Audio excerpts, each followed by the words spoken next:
धाराशिव जिल्ह्याच्या राजकारणात सध्या एकच नाव चर्चेत आहे, ते म्हणजे खासदार ओमराजे निंबाळकर. अचानक काही माध्यम, सोशल मीडिया पोस्ट आणि राजकीय वर्तुळातून एकच चर्चा पसरली, ओमराजे निंबाळकर पक्ष सोडणार का? ही बातमी इतक्या वेगाने पसरली की कार्यकर्त्यापासून ते सर्वसामान्य जनतेपर्यंत संभ्रमाचं वातावरण निर्माण झालं. पण या सगळ्या चर्चांना स्वतः ओमराजे निंबाळकर यांनी पूर्णविराम दिला आहे.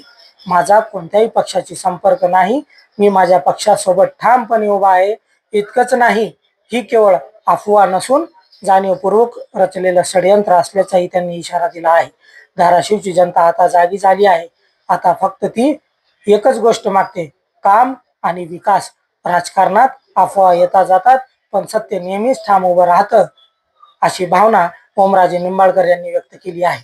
तर महाराष्ट्रातील अशाच ताज्या घडामोडी पाहण्यासाठी आमच्या साबरमती न्यूज चॅनलला सबस्क्राईब करा, फॉलो करा, बेल आयकॉन बटन दाबायला विसरू नका. मी परवेश शेख, साबरमती न्यूज, उस्मानाबाद, धाराशिव.